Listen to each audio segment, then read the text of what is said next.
집에 남은 소리, 시계가 나를 재촉해. 괜찮다 한마디로 나를 접어두고, 오늘은 접지 않을래. 작은 숨 하나라도 내 손으로 꺼내서 내 쪽으로 돌려. 누굴 찾는 게 아니라 나를 잃지 않으려고. 늦어도 괜찮아, 천천히 가면 돼. 내가 내게 말해, 괜찮아 아직이야. 눈물은 지나가고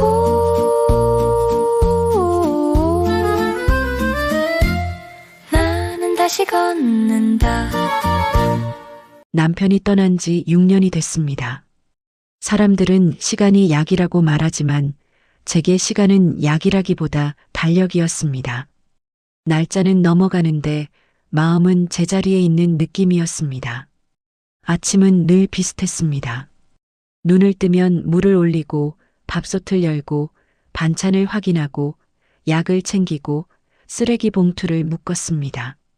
하루의 순서가 너무 익숙해져서 생각을 하지 않아도 몸이 먼저 움직였습니다. 아이들은 다 컸습니다. 딸은 회사에 다니고 큰아들은 가족을 꾸렸고 막내도 자기 생활이 있습니다. 저는 그 사실이 대견하면서도 어쩐지 허전했습니다. 누군가를 챙길 일이 줄어든 자리에는 생각보다 큰 침묵이 남았습니다. 밤이 되면 집이 더 또렷해졌습니다. 냉장고 돌아가는 소리, 시계 초침 소리, 물이 끓는 소리 같은 것들이요. 그 소리들은 늘 있었는데 어느 순간부터 유난히 크게 들리기 시작했습니다. 괜찮다라는 말을 저는 참 많이 했습니다. 밥 잘 먹었냐고 물으면 괜찮다. 어디 아프냐고 물으면 괜찮다. 외롭지 않냐고 물으면 괜찮다. 그런데 어느 날부터는 제가 정말 괜찮은지 아닌지 저도 헷갈렸습니다. 그때는 몰랐습니다. 제가 괜찮다는 말을 많이 할수록 제 마음은 점점 말을 잃어가고 있었다는 거요. 언니는 제가 멀쩡한 척하는 걸 싫어합니다. 말로는 괜찮다 해도 얼굴에 남는 걸 언니는 먼저 봅니다. 언니가 말했어요. 너 요즘 얼굴이 너무 죽었다. 저는 무심하게 대답했습니다. 괜찮다고요. 괜찮다는 소리 하지 마. 그 소리 너 남편 아플 때부터 하더라. 그 말이 마음을 찔렀습니다. 남편이 아팠던 시간에 저는 늘 괜찮다고 말했습니다. 그래야 버틸 수 있었으니까요. 제가 흔들리면 집이 무너질 것 같았습니다. 언니는 커피를 한 모금 마시고 저를 한참 봤습니다. 한참 보고 나서 또 정확한 말을 했습니다. 살아내는 거랑 살아있는 건 다르다. 그 말이 너무 정확해서 반박이 나오지 않았습니다. 저는 살아내고 있었습니다. 그런데 살아있는 느낌은 없었습니다. 언니가 말했어요. 너 밤에 잠 잘 자냐? 저는 자는 편이라고 대답했는데 언니는 바로 고개를 저었습니다. 그럼 왜 눈이 그렇게 꺼졌냐? 저는 웃어 넘기려 했습니다. 언니 앞에서는 이상하게 웃음으로 도망치게 됩니다. 언니는 그런 저를 놓아주지 않았습니다. 언니가 말했어요. 너 요즘 누구랑 제일 많이 말하냐? 용건 말고 내 마음. 그 질문 앞에서 저는 잠깐 멈췄습니다. 생각해보니 저는 요즘 마음 이야기를 거의 하지 않았습니다. 엄마 밥 먹었어. 엄마 약 먹었어. 엄마 병원 갔어. 엄마 통장 확인했어. 그런 용건만 남아 있었습니다. 언니는 한숨을 짧게 쉬고 말했습니다. 너 사람 한 번 만나. 그 말이 무슨 뜻인지 바로 알았습니다. 그래서 더 목이 막혔습니다. 언니가 말했어요. 소개팅 한번 해볼래? 소개팅이라는 단어는 저에게 젊은 사람들의 것처럼 느껴졌습니다. 저 같은 사람은 그런 단어를 입에 올리면 안 될 것 같았습니다. 제 머릿속은 순식간에 시끄러워졌습니다. 무슨 말을 하지? 어떤 표정을 짓지? 내가 너무 늙어 보이면 어쩌지? 내 손등이 왜 이렇게 늙었지? 그 사람이 나를 보며 속으로 웃으면 어쩌지? 언니는 제 얼굴을 보고 다 알아챘습니다. 너 지금 잘 보이기부터 하려고 하지? 하지 마. 저는 반사적으로 부정했습니다. 그런 거 안 한다고요. 언니는 짧게 웃었습니다. 너는 원래 해. 내가 살아온 방식이 그거라서. 그 말이 또 맞았습니다. 저는 늘 좋은 사람처럼 보이는 법으로 살아왔습니다. 며느리에게도, 시댁에도, 동네 사람에게도, 아이들에게도요. 그게 안전했으니까요. 언니가 말했어요. 너는 내 인생에서는 좀 이기적이어도 된다. 이기적이라는 단어가 낯설었습니다. 저는 늘 누군가를 먼저 생각했지, 저를 먼저 생각해 본 적이 별로 없었습니다. 언니는 제게 조건을 걸어줬습니다. 딱 한 번, 밥 한 끼, 싫으면 내가 일어나서 나와. 내가 선택해. 그 말에서 제 마음을 건드린 건 밥 한 끼가 아니라 내가 선택해이었습니다. 저는 오랫동안 선택을 하지 않았습니다.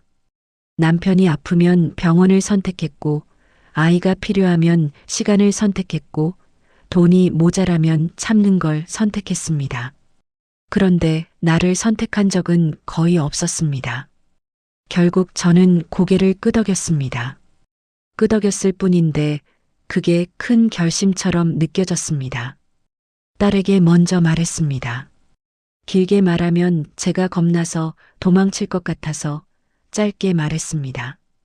언니랑 밥 먹는데 사람 한 명 더 온다고요. 딸이 말했어요. 사람? 누구? 저는 숨을 한번 고르고 말했습니다. 소개팅이래. 딸의 목소리가 바로 굳었습니다. 엄마, 그런 거 하지 마. 딸은 늘 먼저 위험을 봅니다. 엄마가 상처받을까봐. 엄마가 이용당할까봐. 엄마가 창피해질까봐. 딸이 말했어요. 엄마 지금도 충분히 바쁘고 힘들잖아. 그냥 조용히 지내면 안 돼? 딸이 말하는 조용함은 안전입니다. 그런데 제가 느끼는 조용함은 가끔 감옥처럼 답답했습니다. 저는 설명하려 했습니다. 남자를 만나려는 게 아니라 그냥 밥 한 끼라고. 그런데 말하다 보니 저도 제 마음이 뭔지 선명하지 않았습니다. 밥 한 끼가 맞는데 밥 한 끼가 아닌 느낌도 있었습니다. 제가 움직이기 시작하는 일 같았습니다. 딸은 딸대로 단단하게 말했습니다. 엄마는 마음이 약해서 좋은 말 한마디에 흔들려. 그 말이 억울했습니다. 제가 마음이 약한 게 아니라 마음이 오래 굶었던 것 뿐인데요. 저는 딸에게 약속을 하나 했습니다. 이상하면 바로 나온다고요. 혼자 감당하지 않고 딸에게 말하겠다고요. 딸은 반대하면서도 제 등을 붙잡고 있었습니다. 그게 딸의 사랑이라는 걸 압니다. 큰아들에게도 말했습니다. 숨기고 시작하면 더 복잡해질 것 같아서요. 큰아들이 말했어요. 소개팅? 저는 최대한 담담하게 말했습니다. 그냥 밥 한 끼라고요. 큰아들은 바로 단정했습니다. 엄마, 하지 마. 그런 사람들 다 똑같아. 큰아들의 논리는 늘 똑같습니다. 세상은 위험하고 엄마는 약하고 자신이 지켜야 한다. 큰아들이 말했어요. 엄마 외로우면 우리랑 여행을 가. 우리가 있잖아. 왜 남을 만나? 그 말이 고맙고 동시에 답답했습니다. 저는 여행이 필요한 게 아니라 제 마음이 움직이는 게 필요했으니까요. 큰아들은 마지막으로 이렇게 말했습니다. 엄마는 그런 거 하면 안 되는 사람이야. 그 한마디가 오래 남았습니다. 언제부터 저는 허락을 받아야 하는 사람이 됐을까요? 엄마라는 이유로, 나이 든 사람이라는 이유로, 이제는 멈춰야 한다는 말처럼 들렸습니다. 막내는 마지막까지 조용히 물었습니다. 엄마 진짜 가고 싶은 거야? 저는 바로 대답하지 못했습니다. 가고 싶은지보다 가도 되는 사람인지부터 생각하고 있었으니까요. 약속 전날 밤 옷장을 열었습니다. 옷은 많은데 입을 옷이 없었습니다. 예쁜 옷이 없어서가 아니라 저라는 사람이 없어서 그랬습니다. 검정, 회색, 남색, 무난한 옷들만 잔뜩, 튀지 않게, 말 나오지 않게, 문제 없게. 저는 그런 옷으로 제 인생을 덮어왔습니다. 거울 앞에서 머리를 만지다가 손이 멈췄습니다. 누구에게 잘 보이려는 마음이 올라와서요. 그 마음이 올라오면 저는 늘 저를 지우게 됩니다. 그때 언니에게서 메시지가 왔습니다. 언니가 말했어요. 내일 잘 보이게 하지 마. 너는 너로 가. 그 말이 정확히 무슨 뜻인지는 모르겠는데 이상하게 알 것 같았습니다. 이번에도 저를 빼고 가면 저는 또 무너질 것 같았습니다. 딸에게서도 메시지가 왔습니다. 딸이 말했어요. 엄마, 이상하면 바로 나와. 알겠지? 저는 짧게 답했습니다. 알겠다고요. 큰아들은 그날 끝까지 연락이 없었습니다. 그 침묵이 더 무서웠습니다. 큰아들은 화낼 때보다 조용할 때가 더 무섭습니다. 저는 누워서 생각했습니다. 내가 행복해지면 안 될 것 같은 죄책감이 왜 이렇게 먼저 올라오는지, 누가 저한테 행복하지 말라고 했는지, 아이들인지 남편인지 아니면 결국 저 자신인지. 그날 밤 잠이 오다가도 깼습니다. 내일이 겁났습니다. 그런데 동시에 내일이 조금 궁금했습니다. 약속 날 아침이 왔습니다. 눈을 뜨자마자 제일 먼저 든 생각은 하나였습니다. 오늘 나가야 한다. 나가야 한다는 말이 웃기죠. 제가 어딜 도망가는 것도 아닌데 마음은 도망을 준비하고 있었습니다.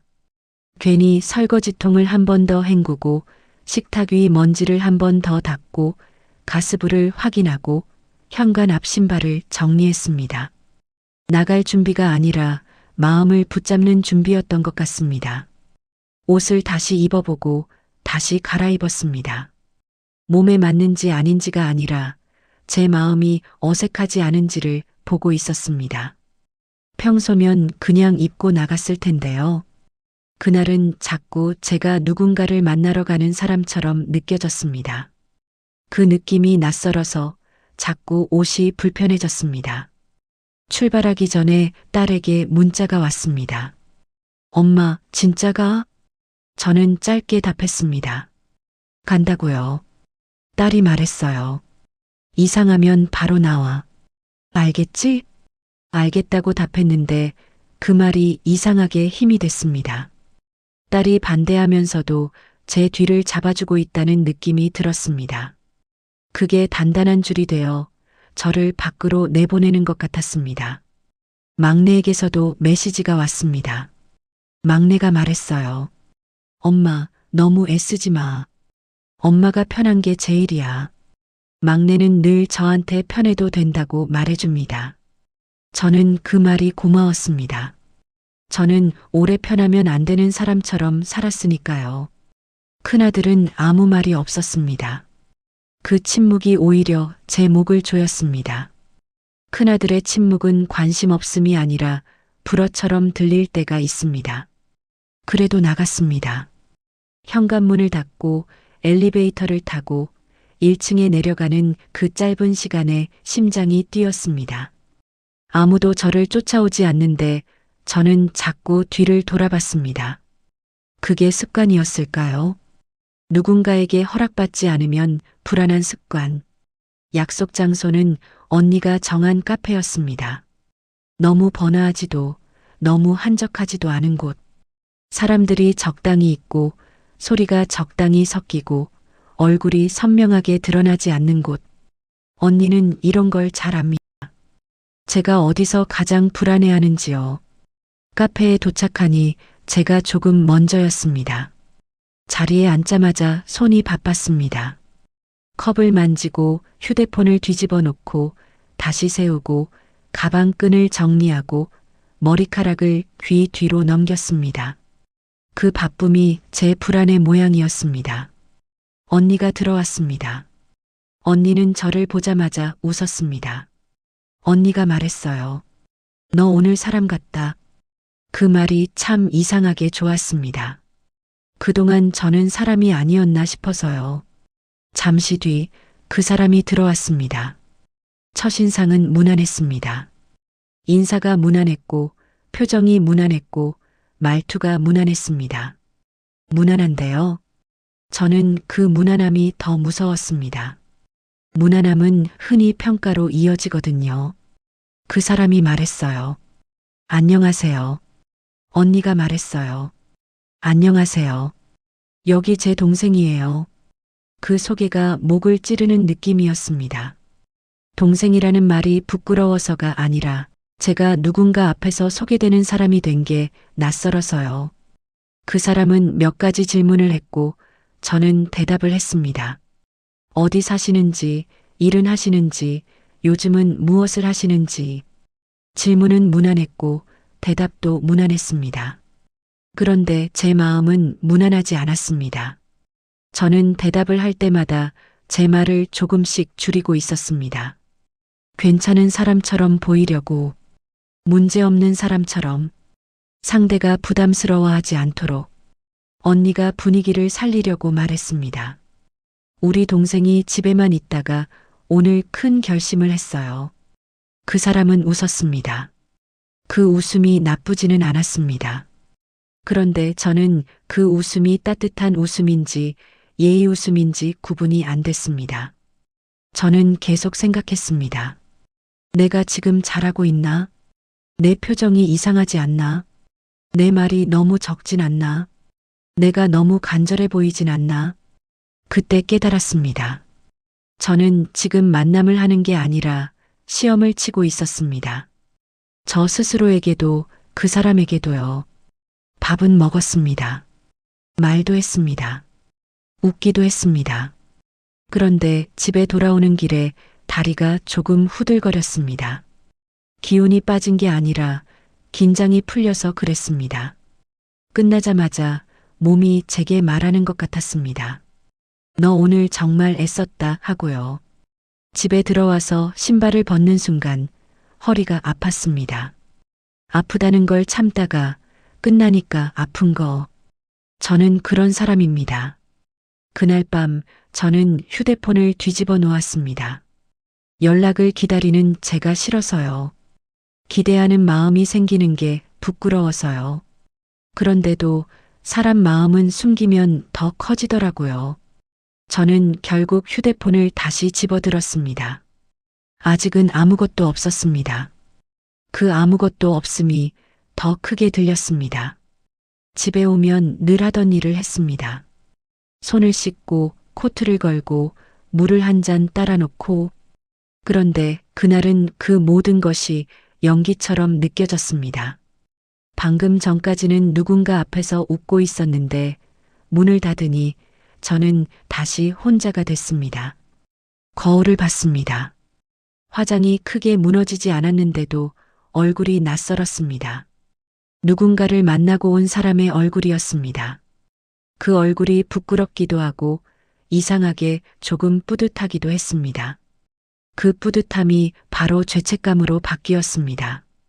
제가 뿌듯해하면 안 될 것 같아서요. 62살에 뭘 뿌듯해하냐는 소리가 어디선가 들리는 것 같았습니다. 실제로 누가 말한 게 아니라 제 안의 목소리였습니다. 휴대폰을 다시 뒤집어 놓았습니다. 연락을 기다리지 않겠다고요. 그런데 시간이 지나도 손이 계속 휴대폰 쪽으로 갔습니다. 제가 제 마음을 감시하는 기분이었습니다. 결국 문자가 왔습니다. 짧았습니다. 너무 짧아서 더 무서웠습니다. 좋은 분이신데 제가 자신이 없습니다. 여기까지 하겠습니다. 저는 그 문장을 한 번 읽고 다시 읽고 또 읽었습니다. 혹시 제가 잘못 읽었나 싶어서요. 혹시 뒤에 더 있나 싶어서요. 없었습니다. 끝이었습니다. 좋은 분, 자신이 없다. 여기까지. 그 문장 속에는 제가 없었습니다. 제가 어떤 사람인지, 어떤 마음으로 나갔는지 그런 건 없고 그냥 정리만 있었습니다. 숨이 턱 막혔습니다. 젊을 때 거절은 화가 나기도 했는데 이 나이의 거절은 조금 다르게 아팠습니다. 내가 뭘 착각했지 같은 아픔이 먼저 왔습니다. 그리고 바로 뒤에 따라온 감정이 있었습니다. 역시라는 감정. 역시 나는 이런 거 하면 안 되는 사람이야. 역시 나는 가만히 있어야 해. 그 역시가 제일 무서웠습니다. 왜냐하면 그 역시는 저를 다시 6년 전자리로 데려가거든요. 안전한 것처럼 보이지만 숨 막히는 자리로요. 그때 딸에게서 전화가 왔습니다. 엄마, 집에 들어갔어? 그래. 어땠어? 저는 잠깐 망설였습니다. 대답하면 무너질 것 같아서요. 엄마, 그냥 말해줘. 저는 결국 말했습니다. 문자가 왔다고요. 여기까지 하자고요. 딸이 잠깐 말을 잃었습니다. 엄마 괜찮아? 괜찮다고 하려다가 멈췄습니다. 또 그 말을 하면 안 될 것 같아서요. 엄마 괜찮다는 말 하지 마. 그 말이 아팠습니다. 제가 괜찮다는 말로 딸을 안심시키는 게 아니라 제가 괜찮다는 말로 저를 숨기는 걸 딸도 알았던 겁니다. 딸이 말했어요. 그 사람이 뭐래? 저는 문장을 그대로 읽어줬습니다. 딸이 말했어요. 자신이 없대? 책임지기 싫다는 거지. 딸은 저 대신 화가 나 있었습니다. 그게 고맙기도 하고 한편으로는 부끄럽기도 했습니다. 제가 보호받는 사람이 된 것 같아서요. 엄마 오늘 밥은 먹었어? 먹었다고 하려다가 멈췄습니다. 딸은 바로 알아챘습니다. 거짓말하지 마. 안 먹었어. 라면이라도 끓여. 계란 넣고. 알겠지. 알겠어. 전화를 끊고 저는 물만 끓였습니다. 라면을 끓이면 일상으로 돌아가는 느낌이 들까봐 무서웠습니다. 오늘 하루를 그냥 없던 일로 만들고 싶지 않았습니다. 아픈 일이어도 움직인 일이었으니까요. 그때 언니에게서 문자가 왔습니다. 아주 짧게. 너 괜찮아? 너는 잘못한 거 없어. 너는 한번 움직인 거야. 저는 그 문자를 오래 봤어요. 그리고 그제야 눈물이 났어요. 큰 울음이 아니라 조용한 눈물이요. 저는 그 눈물의 의미를 알겠더라고요. 거절이 서러워서가 아니라요. 내가 나를 포기하지 않으려는 마음이 서러워서요. 다음 날 아침 눈은 붓지 않았어요. 대신 목이 칼칼했어요. 울음을 참았을 때 나는 그 목. 그래서 물을 올렸어요. 미역국은 아니고요. 보리차를 끓였어요. 보리차를 따르다가 저도 모르게 제게 말을 했어요. 그래도 너 한번 움직였네. 그 말이 어색해서 웃음이 나왔어요. 아주 작은 웃음. 그 작은 웃음이 다 끝난 일이 아니라고 말해주는 것 같았어요. 딸에게서 다시 전화가 왔어요. 엄마 잤어? 조금. 오늘 출근 안 해? 갈 거야. 가지 마. 하루 쉬어. 쉬면 더 무너질 것 같아서 그 말은 못했어요. 엄마, 문자 내용 다시 말해봐.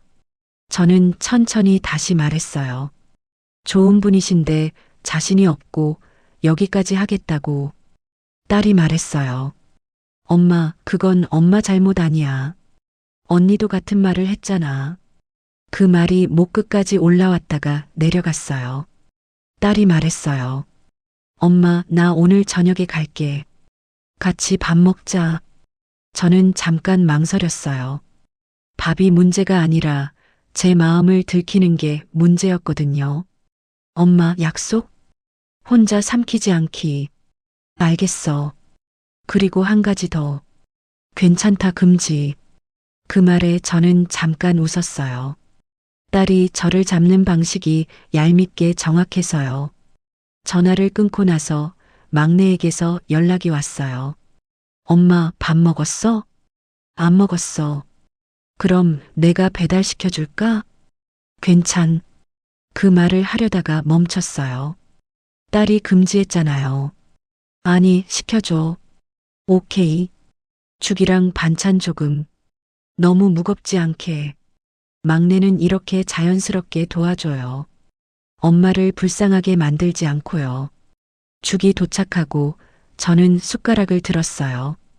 첫 숟가락이 제일 힘들었어요. 먹는 게 힘들어서가 아니라 먹는 순간 살아야 한다가 확실해지니까요. 그날은 출근을 했어요. 일을 하는 내내 마음이 딴 데 가 있었어요. 사람들이 웃고 떠드는 소리가 멀게 들렸어요. 좋은 분이신데라는 말이 계속 떠올랐어요. 그게 칭찬이 아니란 걸 알면서도요. 마치 끝내기 전에 쓰는 포장지 같았어요. 퇴근길에 언니에게 전화했어요. 언니 목소리를 듣고 싶었거든요. 야, 너 울었지? 울었지. 잘했다. 뭐가 잘해? 울 수 있다는 게 잘한 거야. 너 요즘 울지도 못했잖아. 언니는 잠깐 숨을 고르고 말했어요. 너 첫 판에 넘어지면 끝낼 성격이지. 맞아. 근데 이번엔 끝내지 마. 이유가 달라. 너는 사랑 때문에 나간 게 아니라 내 발로 한번 걸어보려고 나간 거잖아. 그 말이 제 속을 찌르듯이 들어왔어요. 오늘부터 연습해. 내 입으로 내 마음을 말하는 연습. 어떻게? 언니가 말했어요. 오늘 딸한테 밥 먹으면서 말해. 나도 무섭다고. 대신 그래도 움직이고 싶다고. 저는 고개를 끄덕였어요. 누가 볼까봐 조심스럽게. 혼자 걷는 길에서요. 저녁에 딸이 왔어요. 딸은 집에 들어오자마자 냉장고부터 열었어요. 엄마, 뭐 먹었어? 죽. 죽 말고. 죽이랑 반찬 조금. 그래도 먹었네. 딸은 칭찬을 이렇게 해요. 대놓고 칭찬하는 대신 확인하듯이요. 밥을 차리는데 딸이 말했어요. 엄마, 나 솔직히 화났어. 왜? 그 사람이 아니라 엄마한테. 저는 숟가락을 내려놨어요. 딸이 왜 화났는지 알 것 같아서요. 엄마는 왜 항상 혼자 결정하고 혼자 버텨? 저는 말이 안 나왔어요. 저도 제가 왜 그런지 모르겠거든요. 그냥 그렇게 살아서요. 엄마, 나는 엄마가 행복해졌으면 좋겠어. 근데 엄마가 다치는 건 못 봐. 그 말이 딸의 진심이었어요. 딸은 반대하는 게 아니라 무서운 거예요. 언니가 시킨 대로 말해보기로 했어요. 제 입으로 제 마음을요. 나도 무서워. 뭐가? 내가 또 상처받는 게 무서워. 근데 더 무서운 건 내가 다시 예전처럼 굳어버리는 거야. 엄마. 딸의 목소리가 조금 내려갔어요. 딸이 저를 다그치다가 갑자기 멈출 때가 있어요. 엄마가 진짜로 무너질 것 같을 때. 엄마는 남자를 만나고 싶어서 그런 거야? 그 질문이 아팠어요. 그 질문이 딸에게도 아프다는 걸 알았어요. 남자가 목적은 아니야. 그럼 뭐가 목적이야? 내가 나를 다시 꺼내는 거. 엄마 말은 늘 어렵다. 맞아. 나도 알아. 그런데 그게 제일 쉬운 말이기도 했어요. 그 말을 못해서 6년을 묶여 있었으니까요. 엄마. 그럼 약속해. 뭐? 2번 다시 혼자 울지 마. 혼자 결정하지 마. 나한테 말해. 알겠어. 그리고 돈 얘기 나오면 바로 끊어. 그건 무조건. 알겠어. 딸은 잠깐 주저하다가 덧붙였어요. 엄마, 나 사실 엄마가 연애하는 거 상상하면 좀 이상해. 왜? 엄마가 아닌 것 같아서. 그 말이 제 마음을 건드렸어요.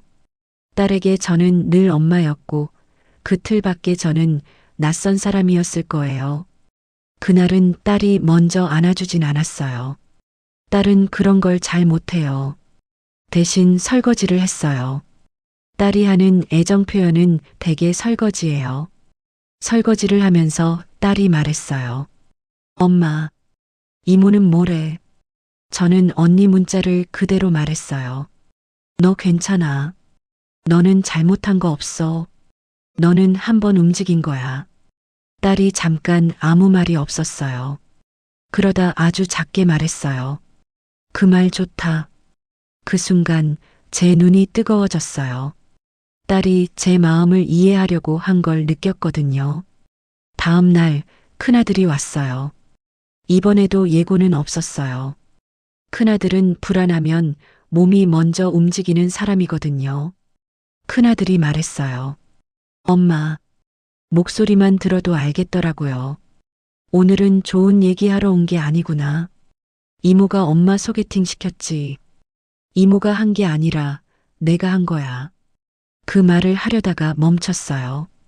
지금은 불이 붙을 때라서요. 엄마, 나 진짜 화난다. 왜? 왜 그런 걸 해? 엄마는 그런 거 하면 안 되는 사람이야. 그 말이 다시 나왔어요. 그 말이 제 몸을 작게 만들었어요. 어깨가 움츠러들고 목이 좁아지는 느낌. 큰아들이 말했어요. 이제 그만해. 저는 숨을 길게 쉬었어요. 이번엔 밀리고 싶지 않았어요. 끝낸 건 그 사람이야. 나는 내 발로 나갔던 건 끝내고 싶지 않아. 엄마, 말이 늘었네. 그 말이 묘하게 모욕 같았어요. 엄마는 원래 조용해야 하는데 왜 떠드냐는 뜻처럼 들렸거든요. 엄마는 착해서 당해. 엄마는 혼자 있으면 더 위험해. 저는 그 말이 너무 익숙했어요. 남편이 아플 때도 시댁일이 터질 때도 저는 늘 착한 사람이었거든요. 착한 게 아니라 참은 거야. 뭐가 달라? 달라. 참는 건 내가 선택했어. 착하다는 건 내가 붙여준 이름이야. 큰아들이 조용해졌어요. 조용해진 큰아들은 더 무서워요. 속에서 뭔가가 더 큰 말로 올라올 때가 많거든요. 엄마, 솔직히 말해. 외롭지. 외롭지 않다고 하면 거짓말이겠죠. 그런데 외로움이 전부는 아니에요. 외로워. 근데 외로움 때문에 남자를 찾는 게 아니라 내가 내 인생을 다시 시작하고 싶어서 그래. 그런 말 하지 마. 엄마 인생은 이미 끝났어. 그 말에 저는 순간 머리가 하얘졌어요. 끝났다는 말. 그게 자식 입에서 나오면 엄마는 정말 끝난 사람이 되는 느낌이 들거든요. 저는 아주 천천히 말했어요. 제 목소리가 떨릴까 봐요. 끝난 게 아니라 쉬고 있었어. 이제 조금 움직여 보는 거야. 엄마, 나 불안해. 그 말이 솔직해서 제 화가 잠깐 꺼졌어요. 뭐가 제일 불안해? 엄마가 우리 없이도 잘 살까 봐. 그 한마디에 저는 멈췄어요. 큰아들의 반대가 상대 때문만은 아니라는 걸 확실히 알았어요. 엄마가 자기 세계를 벗어나는 게 무서운 거예요. 저는 그 불안을 부정하지 않고 대신 선을 그어야 했어요. 너 없이도 살 거야. 근데 너를 버리진 않아. 그건 다른 거야. 큰아들이 말했어요. 말은 쉽지. 그 말이 아팠지만 저는 물러서지 않았어요. 그래서 약속하자. 내가 숨기지 않을게. 돈 얘기 나오면 끊을게. 서두르지 않을게. 대신 너도 화내기 전에 한 번만 물어봐줘. 큰아들이 말했어요. 지금은 못 믿겠어.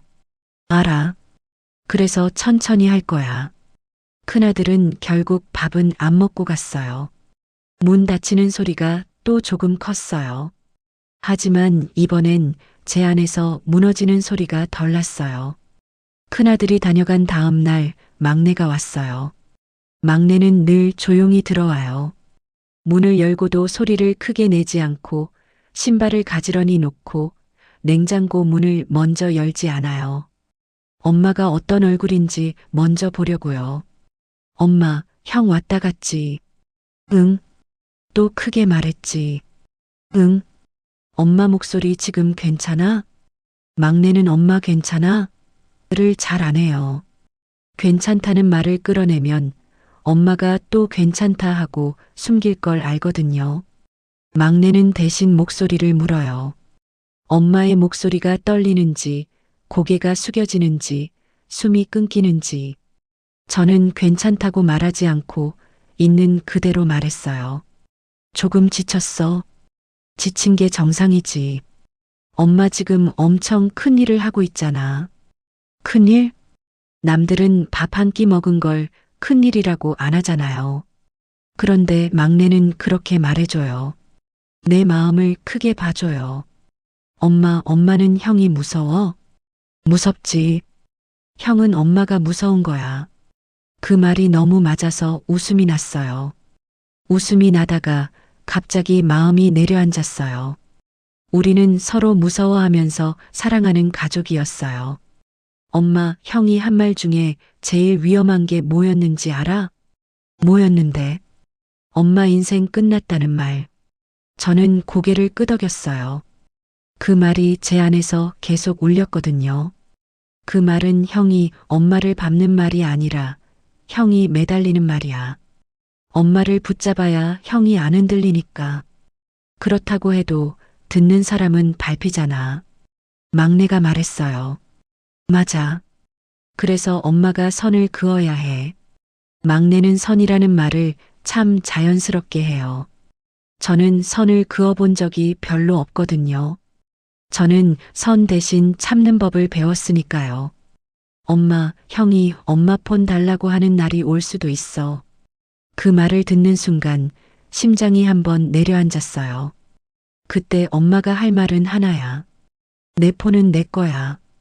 그거, 딱 그거. 저는 그 말을 따라 해봤어요.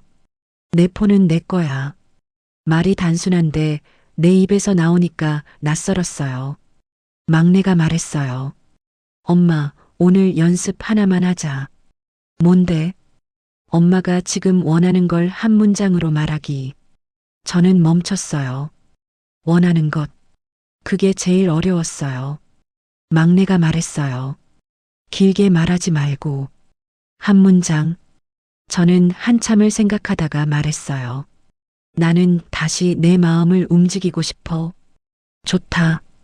좋은데 그걸 말하면 또 누군가 다칠까봐 무서웠어요. 그래서 제가 덧붙였어요. 근데 너희들 버리려는 건 아니야.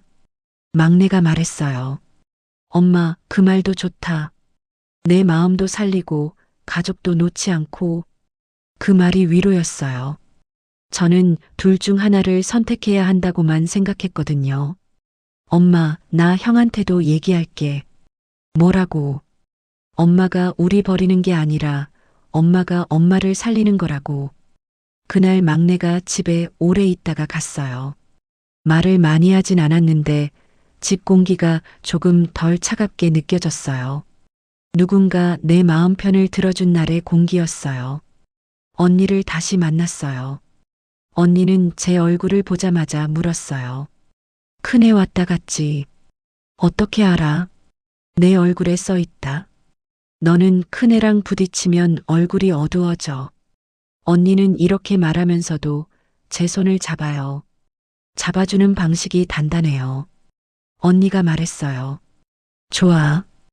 이제 두 번째 준비하자.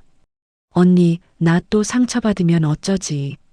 상처는 피하는 게 아니라 관리하는 거야. 관리. 그 단어가 성인 같았어요. 언니는 늘 마음도 현실처럼 다뤄요. 언니가 말했어요. 너 오늘부터 리스트 쓴다. 뭔 리스트? 너를 지키는 리스트. 언니는 종이에 크게 두 줄을 썼어요. 내가 싫은 것, 내가 원하는 것. 싫은 것부터 써. 싫은 걸 말할 수 있어야 너는 더 이상 참는 사람으로만 안 살아. 저는 조심스럽게 하나씩 말했어요. 언니는 그대로 적었어요. 첫째, 급하게 다가오는 사람. 둘째, 돈 얘기를 빨리 꺼내는 사람. 셋째, 내 말을 자르는 사람. 넷째, 내 상황을 가볍게 보는 사람. 그 나이에 뭘 같은 말하는 사람. 다섯째, 만나자마자 결론 내자고 조르는 사람. 좋아. 이제 원하는 건 잘 모르겠어. 언니가 말했어요. 그럼 작은 것부터. 저는 천천히 말했어요. 서두르지 않는 사람. 약속을 지키는 사람. 말보다 태도가 먼저인 사람.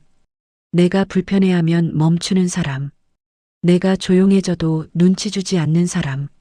언니가 말했어요. 봐, 너 원한다. 너는 다만 원해도 되나가 문제였던 거야. 그 말이 딱 맞았어요. 저는 원해도 되는 사람인지 늘 의심했거든요. 두 번째 만남 규칙도 만든다. 규칙이 또 뭐야? 규칙 없으면 내가 또 잘 보이기로 돌아간다. 너는 그 습관이 깊어. 언니가 적었어요.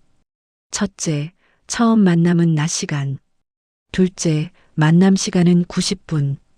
길어지면 더 긴장해서 내가 너를 잃는다. 셋째, 집 위치, 상세 신상, 돈 얘기 요구 나오면 바로 종료. 넷째, 상대가 내 말을 끊으면 그 자리에서 한 번 말한다. 말 끊지 말아주세요. 다섯째, 만남 후에는 혼자 판단하지 말고 언니에게 한 통, 막내에게 한 통. 감정 정리용. 언니가 말했어요. 너는 혼자 판단하면 죄책감이 이긴다. 죄책감은 늘 너를 집으로 돌려보내거든. 그 말이 너무 현실적이어서 웃음이 났어요. 맞아요. 죄책감은 늘 저를 집으로 돌려보냈어요. 언니가 말했어요. 이번 사람은 내가 조금 더 알아봤다. 급한 사람 아니다. 저는 묻고 싶었어요. 어떤 사람인지. 그런데 언니는 먼저 말했어요. 조건 얘기부터 하면 너는 또 얼어붙는다. 그냥 만나서 내 속도로 봐. 그리고 하나 더. 뭔데? 너 거절 당할 수도 있다. 그럼 또 울어라. 대신 다시 묶이지는 마. 그 말이 제 심장에 박혔어요. 울어도 된다. 대신 다시 묶이지는 마. 두 번째 만남 날 저는 전날보다 덜 떨었어요. 덜 떨었다기보다 떨려도 도망치지 않기로 마음먹었어요. 옷은 편한 걸로 골랐어요. 딸이 말했던 말이 떠올랐거든요. 너무 애쓰는 느낌 나. 막내도 아침에 메시지를 보냈어요. 엄마, 오늘은 엄마가 편한지부터 봐. 언니는 약속 장소를 알려줬어요. 너무 시끄럽지 않은 카페. 사람이 너무 적지도 않은 곳. 카페 문을 열고 들어가니 한 남자가 먼저 일어나 있었어요. 그 사람이 말했어요. 오셨군요. 그 말투가 조용했어요. 과하지 않았고 친한 척도 없었고 어색함을 억지로 덮지도 않았어요. 추우셨죠? 따뜻한 거 드실래요? 그 질문이 좋았어요. 제 대답을 기다리는 방식이 좋아서요. 저는 따뜻한 차를 골랐어요. 그 사람은 커피를 골랐고요. 잠깐 정적이 있었어요. 그 정적이 무섭지 않았어요. 첫 번째 만남 때의 정적은 내가 뭘 더 해야 하지였는데 이번 정적은 숨 쉬어도 된다였어요. 그 사람이 말했어요. 오늘 오시기 전에 망설이셨어요? 저는 그대로 말했어요. 많이요. 그럼 오신 게 대단하네요. 그 말이 또 가슴에 닿았어요. 대단하다는 말은 제가 제게 한 번도 해준 적이 없었거든요. 그 사람이 말했어요. 저도 사실 나가기 전에 한 번은 돌아갈까 했습니다. 왜요? 그 사람이 말했어요. 제가 사람을 만나면 말이 느려서 상대가 답답해할까 봐요. 그 말이 의외였어요. 상대가 저를 평가하기 전에 자기 약점을 먼저 말하는 사람. 그건 책임감이 있거나 혹은 조심성이 있거나 둘 중 하나잖아요. 그 사람이 말했어요. 요즘 하루는 어떻게 보내세요? 저는 이번엔 괜찮은 말 대신 진짜 말을 하려고 했어요. 일하고 집안일하고 병원도 가고 그러다 보면 하루가 가요. 그 사람이 말했어요. 그렇게 바쁘게 사시는데 오늘 나오신 게 더 대단하네요. 저는 웃었어요. 이번에는 억지 웃음이 아니었어요. 그러다 그 사람이 조심스럽게 묻더라고요. 가족분들은 이런 만남에 대해 어떻게 생각하세요? 그 질문이 나오자 제 목이 한번 좁아졌어요. 하지만 이번엔 도망치지 않았어요. 반대해요. 특히 큰애가요. 딸도 무서워하고요. 막내는 조심스럽게 응원해요. 그 사람이 말했어요. 그럴 수 있죠. 부모가 행복해지는 걸 자식이 이해하는 데는 시간이 걸리더라고요. 부모가 행복해지는 걸 이라는 표현이 좋았어요. 그 사람이 말했어요. 그럼에도 나오신 이유는요? 여기서 저는 잘 보이기를 하면 안 됐어요. 언니 리스트가 떠올랐어요. 내가 원하는 것, 내가 싫은 것. 저는 한 문장으로 말했어요. 저는 나를 포기하지 않으려고 나왔어요. 좋은 말이네요. 저는 오늘 당장 결론 내고 싶지 않습니다. 그냥 좋은 시간을 만들고 싶습니다. 서두르지 않겠습니다. 그 말이 안전하게 느껴졌어요. 서두르지 않겠다. 그 말 하나가 저를 편하게 했어요. 현실적인 질문도 나왔어요. 60대의 만남은 설렘만으로 가지 않잖아요. 그 사람이 말했어요. 실례가 아니면 건강은 어떠세요? 저는 솔직하게 말했어요. 고혈압 약 먹어요. 큰 병은 없어요. 그 사람이 말했어요. 저도 약 먹습니다. 무릎이 좀 안 좋고요. 그 말이 이상하게 안심됐어요. 완벽한 사람을 찾는 게 아니라 서로 불완전함을 인정하는 사람이면 된다는 생각이 들었어요. 대화가 끝나갈 때쯤 그 사람이 조심스럽게 말했어요. 다음에 한 번 더 뵈어도 될까요? 저는 바로 대답하지 않았어요. 제가 너무 빨리 허락하는 사람이 되지 않으려고요. 저는 대신 이렇게 말했어요. 오늘은 제가 집에 가서 제 마음을 좀 정리해 보고요. 내일 답해도 될까요? 물론입니다.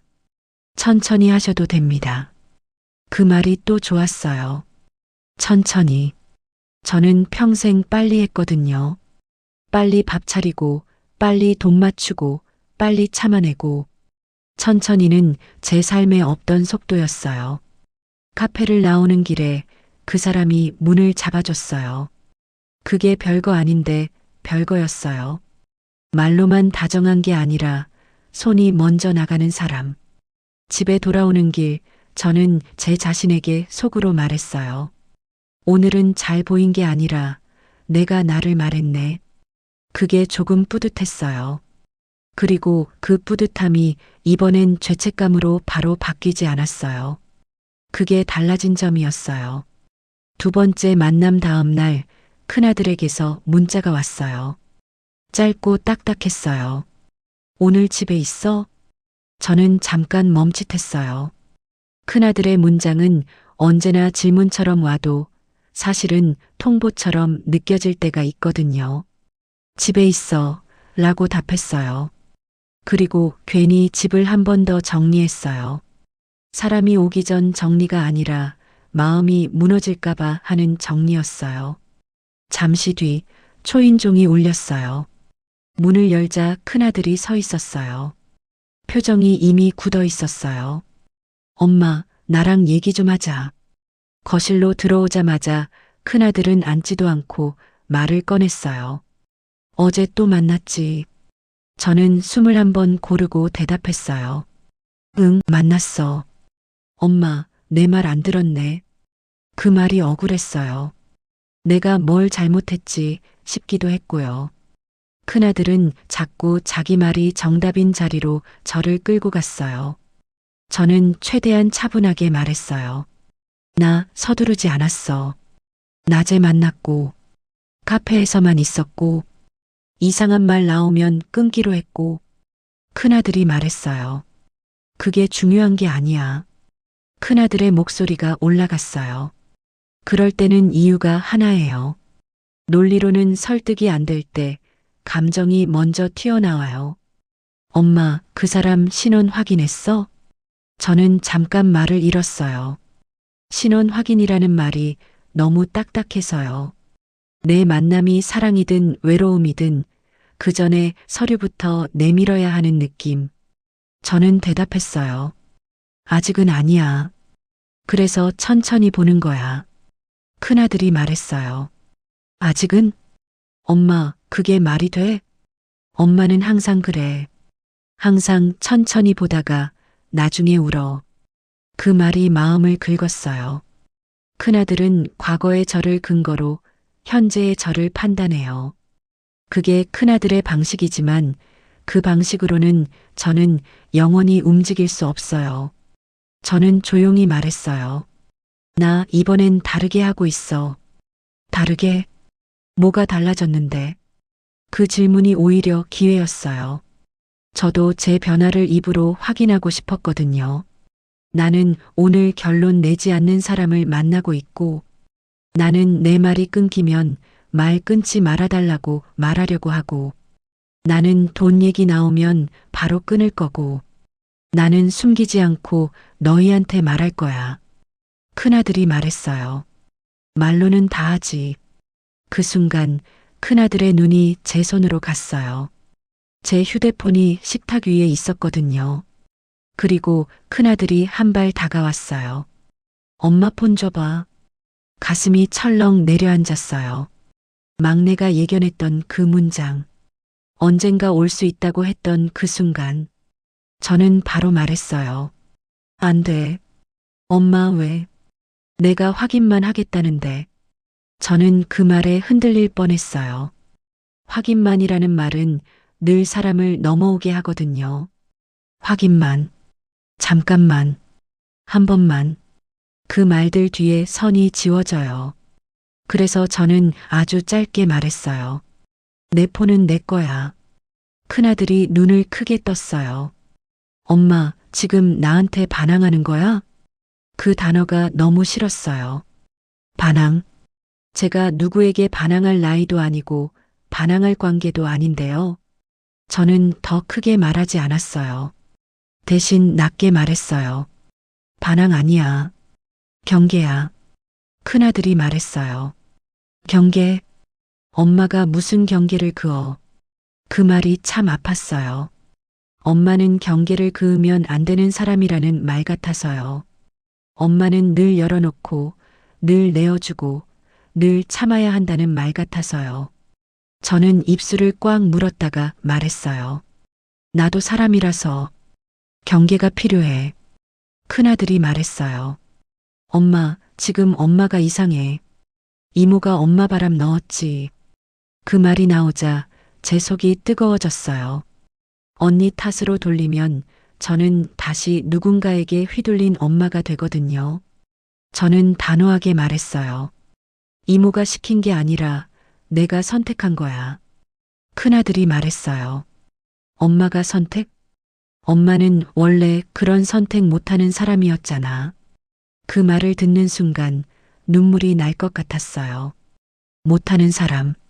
저는 평생 못하는 사람이 아니었어요. 저는 안 하게 만든 사람이었어요. 가족이, 상황이, 그리고 결국 제가 저를요. 그때 문이 열렸어요. 막내였어요. 막내는 미리 연락을 받고 온 눈치였어요. 형, 그만해. 너는 빠져.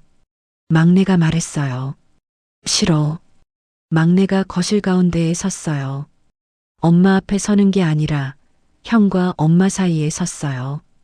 형, 엄마 폰 뺏는 건 아니지. 막내가 말했어요. 그건 지키는 게 아니라 묶는 거야. 큰아들은 막내를 노려봤어요. 너는 몰라. 막내가 말했어요. 몰라서 묻는 거야. 형은 엄마가 상처받는 게 무서운 거지? 당연하지. 그럼 상처 안 받게 하는 방법이 폰 뺏는 거야? 큰아들은 말이 막혔어요. 그때 딸에게서 전화가 왔어요. 막내가 미리 연락했나 봐요. 딸이 말했어요. 엄마 울어? 저는 울지 않았어요. 그런데 목이 막혔어요. 울기 직전 목. 그게 더 위험해요. 말이 나오면 쏟아질 것 같은 목. 딸이 말했어요.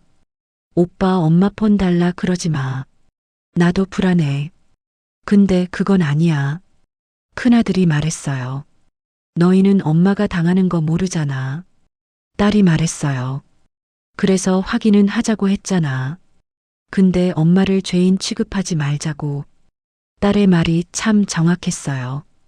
큰아들은 지키려다가 엄마를 죄인으로 만들고 있었어요. 그때 저는 제 목소리를 꺼냈어요. 떨려도 꺼냈어요. 나는 약속할게. 서두르지 않을게. 돈 얘기 나오면 끊을게. 수상하면 바로 멈출게.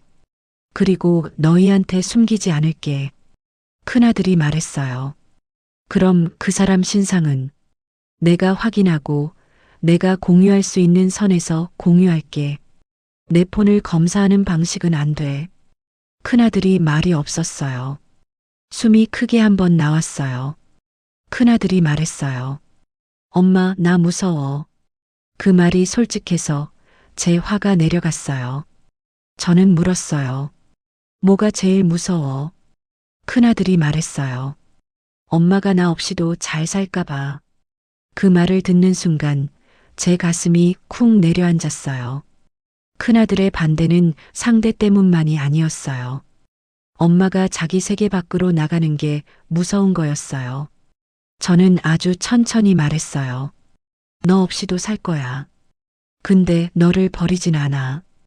그건 다른 거야. 큰아들이 말했어요. 그리고 끝으로 이런 말을 했어요. 지금은 아직 못 믿겠어. 저는 고개를 끄덕였어요. 그 말이 거절처럼 들리지 않았어요. 시간이 필요하다는 말로 들렸어요. 큰아들은 밥도 안 먹고 나갔어요. 문 닫히는 소리는 컸는데 제 안에서 무너지는 소리는 조금 작았어요. 그날 밤 딸이 왔어요. 딸은 집에 들어오자마자 제 얼굴을 한참 봤어요. 말없이요. 딸이 말이 없을 때는 마음이 바쁠 때예요. 딸이 말했어요. 엄마, 오빠가 심했지. 저는 숨을 한 번 쉬고 대답했어요. 응. 엄마, 나 솔직히. 나도 무서워. 딸의 무서움은 다른 종류예요. 큰아들은 통제하려고 무서워하고 딸은 붙잡으려고 무서워해요. 엄마가 상처받는 것도 무서운데 엄마가 갑자기 다른 사람이 되는 것도 무서워. 그 말이 아팠어요. 하지만 그 말이 진심이라는 걸 알았어요. 딸은 엄마를 자기 기억 속 엄마로 고정해 두면 편하거든요. 그 엄마가 움직이면 딸의 세상도 흔들리니까요. 저는 조용히 말했어요. 나도 무서워. 나도 내가 낯설어. 딸이 말했어요. 그럼 왜 해? 그 질문 앞에서 저는 잠깐 멈췄어요. 한 문장으로 말해야 했어요. 언니가 말했던 것처럼요. 저는 말했어요. 내가 나를 포기하면 나는 앞으로 더 아플 것 같아서. 엄마. 그 목소리에 울음이 섞였어요. 딸은 감정을 참다가 한 번에 올라오는 타입이거든요. 엄마, 나 엄마한테 미안해. 왜? 나도 오빠랑 똑같았어. 엄마는 그냥 엄마여야 한다고 생각했어. 엄마가 웃으면 나는 이상했어. 그 말이 너무 솔직해서 제가 먼저 눈물이 났어요. 딸이 제 마음을 알아주는 말이었거든요. 비난이 아니라 고백이었어요. 근데 생각해봤어. 엄마는 평생 우리를 위해 살았잖아. 아빠 아플 때도 엄마가 다 버텼잖아. 엄마는 괜찮다만 했잖아. 그 말들이 쌓여서 딸이 드디어 말했어요. 엄마도 한 사람이잖아. 그 소리를 듣는 순간 숨이 확 풀렸어요. 저는 딸 앞에서 울지 않으려고 했는데 그날은 못 참겠더라고요. 엄마, 나 아직도 무서워. 근데 엄마가 계속 집에만 있으면 그게 더 무서워. 그 말이 막내가 했던 말과 겹쳤어요. 집에만 있으면 더 무섭다. 저를 가둬두는 게 안전이 아니라는 뜻. 엄마, 대신 약속? 뭔데? 혼자 감당하지 마. 그리고 우리한테 숨기지 마. 저는 고개를 끄덕였어요. 그 약속은 지킬 수 있을 것 같았어요. 혼자 삼키는 게 결국 저를 다시 묶을 테니까요. 딸이 말했어요. 그리고 그분, 한 번은 보고 싶어. 내가 엄마 딸이니까. 그 말이 전환점이었어요. 딸이 허락을 준 게 아니라 딸이 이해하려고 문을 연 거였어요. 인사 자리를 잡았어요. 정식으로 결정했습니다가 아니라 숨기지 않겠습니다의 자리였어요. 언니도 같이 오겠다고 했어요. 언니는 늘 중간에 있어요. 한쪽 편을 드는 게 아니라 제가 제 목소리를 잃지 않게 옆에 있어요. 막내는 당연히 온다고 했고, 딸도 온다고 했고, 문제는 큰아들이었어요. 큰아들은 전날 밤까지도 말이 없었어요. 그러다가 아주 늦게 문자가 왔어요. 나도 갈게. 기대하지 마. 기대하지 말라는 말이 사실은 큰아들의 최선 같았어요. 자기도 할 수 있는 만큼만 하겠다는 말. 식당에 도착하니 그 사람이 먼저 와 있었어요. 앉아 있다가 우리가 들어오자 조용히 일어났어요. 그 사람이 말했어요. 안녕하세요. 딸이 말했어요. 안녕하세요. 막내가 말했어요. 안녕하세요. 저는 막내예요. 언니가 말했어요. 안녕하세요. 저는 언니예요. 그리고 큰아들이 들어왔어요. 인사가 짧았어요. 큰아들이 말했어요. 안녕하세요. 그 사람은 고개를 깊게 숙였어요. 말이 과하지 않았어요. 억지로 친해지려고도 하지 않았고요. 그 사람이 말했어요. 시간 내주셔서 감사합니다. 불편하실 수도 있는데 나와주셔서 감사합니다. 큰아들이 그 말을 듣고 잠깐 멈칫했어요. 밥이 나오고 대화가 시작됐어요. 막내가 일부러 분위기를 풀었어요. 막내가 말했어요. 오늘 메뉴가 엄마 취향이에요. 국물 있는 거. 그 사람이 말했어요. 어머님이 국물 좋아하신다고 들었습니다. 딸이 말했어요. 엄마는 콩나물국 좋아해요. 딸이 제 취향을 말해주는 게 이상하게 울컥했어요. 엄마를 사람으로 소개하는 느낌이었거든요. 큰아들은 거의 말이 없었어요. 대신 눈이 바빴어요.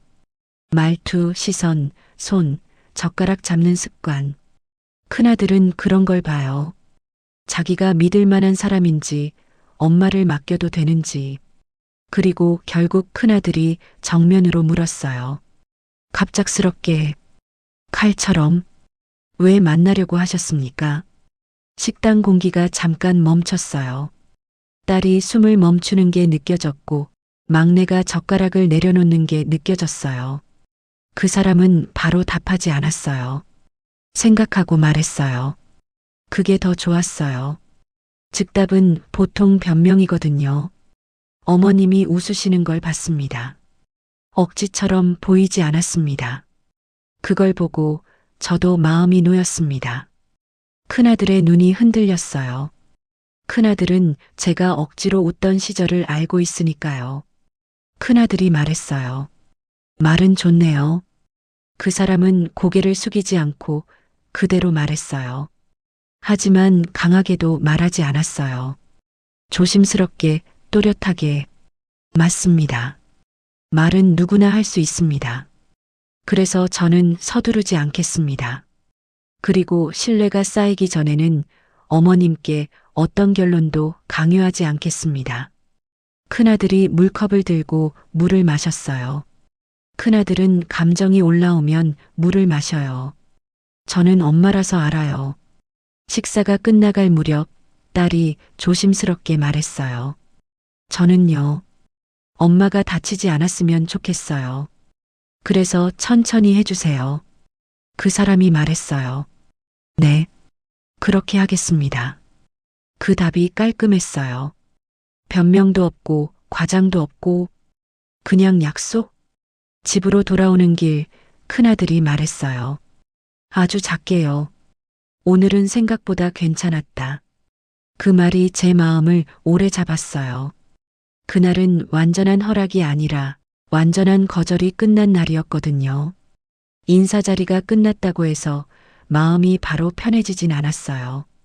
오히려 끝나고 나서부터 집이 더 조용해졌어요. 조용한 집은 생각을 키우거든요. 큰아들은 그날 밤 연락이 없었어요. 없으니까 더 신경이 쓰였어요. 큰아들은 마음이 복잡하면 말을 아껴요. 말을 아끼는 대신 머릿속에서 계산을 더해요. 그게 큰아들 방식이에요. 다음 날 아침 큰아들에게 문자가 왔어요.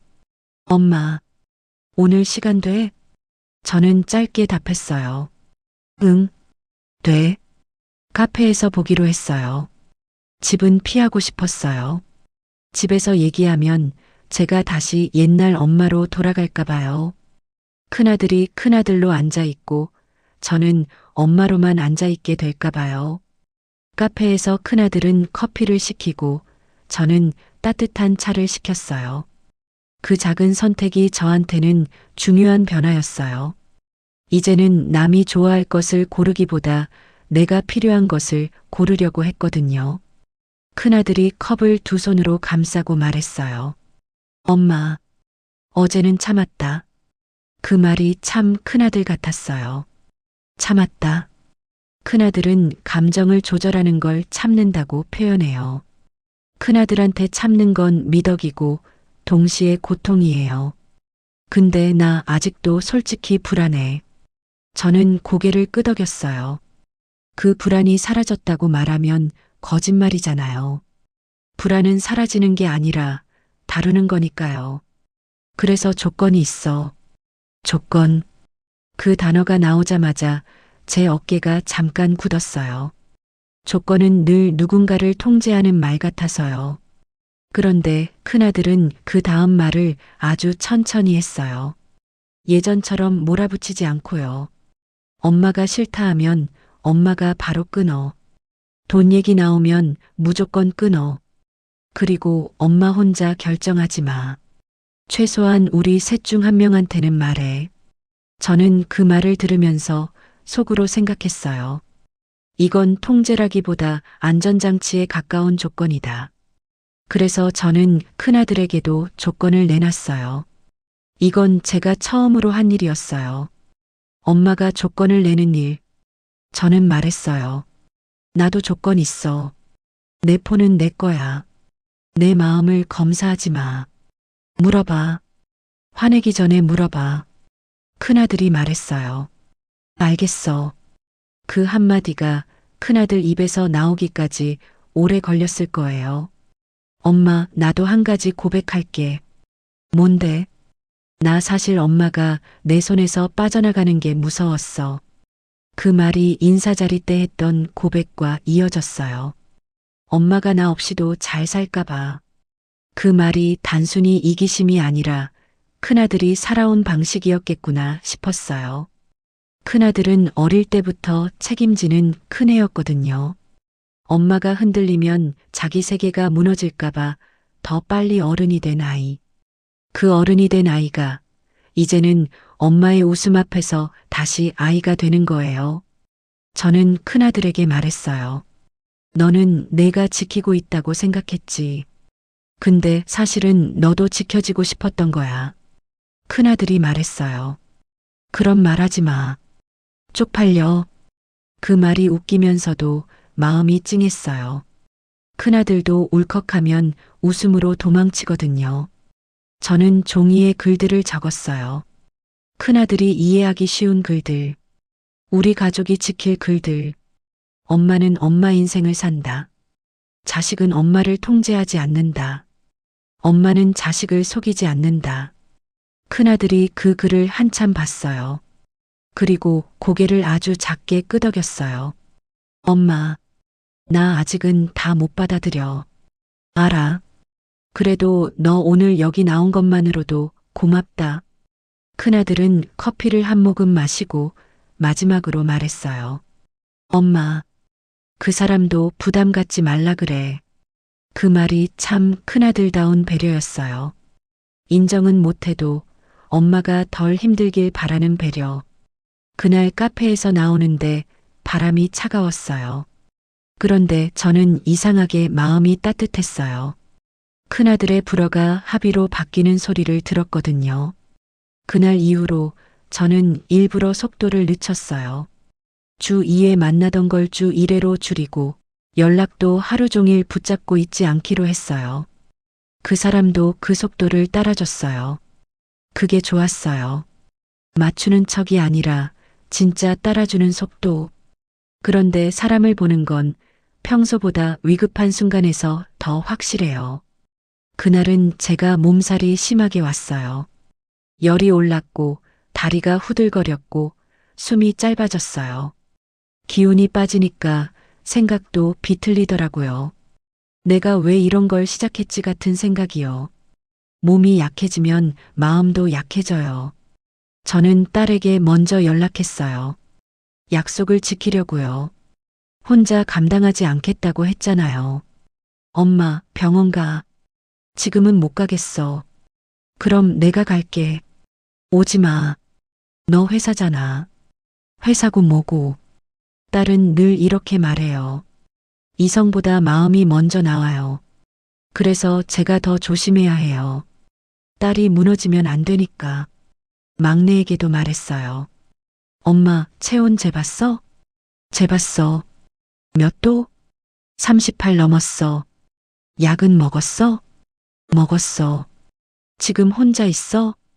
응. 문 잠가. 그리고 물 옆에 두고. 내가 금방 갈게. 막내는 오지 마 해도 와요. 대신 조용히 와요. 엄마를 크게 만들지 않고 엄마를 창피하게 만들지 않게. 그런데 그날 그 사람에게도 연락이 갔어요. 제가 먼저 한 건 아니고요. 언니가 했어요. 나중에 알았어요. 언니는 제 약속을 지키게 해주려고 제 등을 밀어주려고 가끔은 제가 못하는 걸 대신해요. 잠시 뒤 그 사람에게서 연락이 왔어요. 많이 아프시다고 들었습니다. 지금 통화 괜찮으세요? 저는 목소리가 갈라져서 짧게 대답했어요. 괜찮아요. 괜찮다는 말은 안 하셔도 됩니다. 그 말이 이상하게 눈물이 나게 했어요. 제가 자꾸 괜찮다고 숨기는 사람이라는 걸 그 사람도 알아챈 거예요. 지금은 쉬셔야 합니다. 필요한 거 있으면 말씀해 주세요. 그 말만으로도 충분했는데요. 그 사람은 더하지 않았어요. 과하게 위로하지도 않았고 감정적으로 파고들지도 않았어요. 그냥 해야 할 일을 했어요. 1시간쯤 뒤 막내가 왔어요. 막내는 문을 열고 들어오자마자 물을 끓였고 약을 꺼냈고 이불을 정리했어요. 말을 많이 하지 않았어요. 엄마, 말하지 마. 그냥 누워. 그 말이 얼마나 고마운지 몰라요. 아플 때는요, 설명이 제일 힘들거든요. 그때 초인종이 울렸어요. 막내가 문을 열어봤어요. 문 앞에 봉투가 있었어요. 죽, 이온음료, 해열 패치, 그리고 작은 메모. 막내가 말했어요. 엄마, 그분이 놓고 간 것 같아. 메모에는 짧게 적혀 있었어요. 문 열지 마세요. 잠만 주무세요. 내일 괜찮아지실 때까지 기다리겠습니다. 저는 그 메모를 오래 봤어요. 기다리겠다는 말이 좋았어요. 빨리 낫지 않아도 된다는 뜻 같아서요. 제가 늘 사람들에게 빨리 괜찮아져야 했거든요. 막내가 죽을 데워줬어요. 숟가락을 뜨는데 갑자기 울컥했어요. 죽이 맛있어서가 아니라요. 내가 아플 때 누군가가 지금은 쉬어도 된다는 태도로 나를 대하는 게 너무 오랜만이라서요. 그날 저녁 열이 조금 내려갔어요. 막내는 잠깐 소파에서 졸다가 새벽에 조용히 갔어요. 가기 전에 이런 말을 남겼어요. 엄마, 오늘처럼만 해. 혼자 끙끙대지 말고, 말하고, 쉬고. 그 말이 제 마음을 붙잡았어요. 제가 회복하고 며칠 뒤 저는 큰아들에게 먼저 연락했어요. 예전 같으면 큰아들이 풀릴 때까지 기다렸을 텐데요. 이번엔 기다리지 않기로 했어요. 저도 연습 중이니까요. 주말에 시간 되니 잠깐만 같이 걸을래. 큰아들은 바로 답하지 않았어요. 한참 뒤에 문자가 왔어요. 30분만. 그 30분이 저한테는 큰 문이었어요. 주말에 공원에서 만났어요. 큰아들은 손을 주머니에 넣고 걸었어요. 말이 별로 없었어요. 저는 그 침묵이 예전만큼 무섭지 않았어요. 침묵이 나쁘다는 뜻이 아니라 정리 중이라는 뜻도 있잖아요. 한참 걷다가 큰아들이 말했어요. 엄마. 응. 엄마가 웃으면 이상해. 그 말이 참 솔직했어요. 상처가 될 수도 있는데 그 솔직함이 오히려 감사했어요. 왜 이상해? 좋은데 이상해. 내가 모르는 사람 같아서. 그 말은 이런 뜻이었겠죠. 내가 아는 엄마는 늘 참았고, 늘 조용했고, 늘 괜찮다고 했는데, 지금 엄마는 웃고 말하고 선택하니까. 저는 큰아들에게 말했어요. 너는 내가 아는 엄마만 사랑했어. 근데 나는 내가 모르는 나도 사랑해 보려고. 큰아들은 한참 걷다가 아주 작게 말했어요. 그럼 나도 연습해 볼게. 그 말이 나오는 순간 저는 속으로 울었어요. 큰아들이 저를 놓아주는 연습을 시작했다는 뜻이니까요. 우리는 30분이 아니라 50분을 걸었어요. 큰아들이 먼저 말했어요. 밥 먹고 갈래? 그 말이 얼마나 큰 변화인지 아세요? 밥을 먹자는 말은 싸우지 않겠다는 말이거든요. 같이 앉아 있겠다는 말이거든요. 저는 고개를 끄덕였어요. 그 밥자리에서 큰아들은 또 말했어요. 엄마, 그 사람 급한 사람은 아닌 것 같더라. 그 말은 큰아들의 최대치였어요. 완전한 허락이 아니라 부분적인 인정. 그런데 그 부분이 쌓이면 인생이 바뀌어요. 그 뒤로도 완전히 평탄하진 않았어요. 가끔 큰아들은 다시 예민해졌고, 딸은 다시 겁이 났고, 저도 다시 흔들렸어요. 하지만 달라진 게 하나 있어요. 흔들려도 다시 묶이지는 않았어요. 저는 이제 누군가를 만나든 만나지 않든 제 인생을 끝났다고 부르지 않기로 했어요. 언니에게서 또 문자가 왔어요. 너 오늘도 움직였지? 저는 짧게 답했어요. 응, 오늘도. 딸에게서 메시지가 왔어요. 엄마, 오늘 웃었어? 저는 답했어요. 응, 웃었어. 그럼 됐다. 그리고 저는 밤에 불을 끄고 누워서 제 마음에 말을 걸었어요. 수고했다. 정말 수고했다. 첫 소개팅, 첫 거절, 첫 용기. 그 세 가지가 나를 끝내지 않았고 오히려 나를 시작하게 했어. 남 눈치 보느라 내 마음을 빼먹던 날들. 그 긴 시간을 지나서 이제는 나를 넣고 사는 연습을 시작한 나. 수고했다. 그리고 내일도 천천히. 한 번만 더 움직이자.